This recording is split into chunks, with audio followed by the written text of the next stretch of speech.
And what angers me this morning is that Brandon Knight is being shamed and ridiculed for doing exactly what he was supposed to do on said dunk.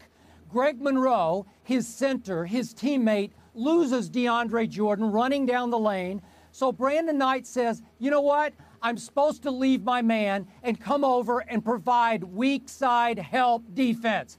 I'm going to take one for the team. And here's what also angers me, Tim, about the Clippers. They get away, Blake Griffin and DeAndre especially, with so many lead with the left dunks.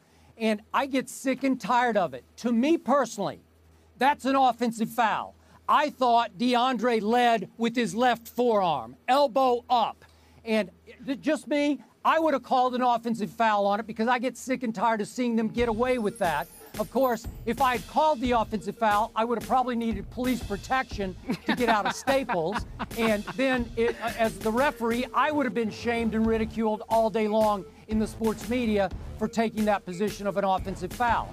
But to me, Brandon Knight goes straight up, and he gets knocked down not by the dunk, but by the leading left forearm.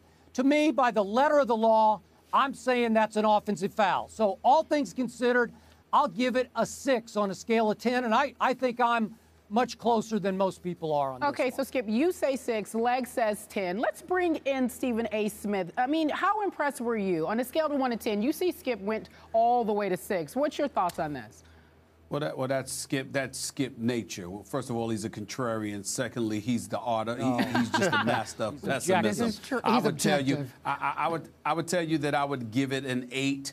I wouldn't give it a 10 because it was against Brandon Knight, a guy that's almost a foot shorter than him, for crying out loud. But the length, the elevation on the dunk, the amount of length he was away from the rim, to time it the way that he did, to just, when you look at it in slow motion, the way he contorted his body and just measured it and yammed it home the way that he did. And then to see Lamar Odom's reaction, to see Chris Paul's reaction, to see the reaction of his teammates, his players, all of that stuff. I mean, I think it resonates profoundly, and you've got to give credit where credit is due. It's not like DeAndre Jordan can't dunk. It's not like he doesn't have elevation when he's dunking. It's not like he's not an incredible athlete. His biggest problem is his free throw shooting. Dunking is not his problem. I've often said they're the greatest show since Showtime. And when I talk about dunking, you notice I never just say Blake Griffin. I always throw DeAndre Jordan into the equation, because what he did, he does against anybody. Anybody that's in his face, he'll dunk it on anybody. It's just that poor little Brandon Knight was in his path this particular game last night. But I'd give it an 8 because even though it was against a smaller guy, the elevation, the pose, the contorting of the body, the whole bit, it was just beautiful to see. But I can't give it higher than an 8 because it was on the miniature Brandon Knight as opposed to a Tim Duncan, a Dwight Howard, or somebody like that.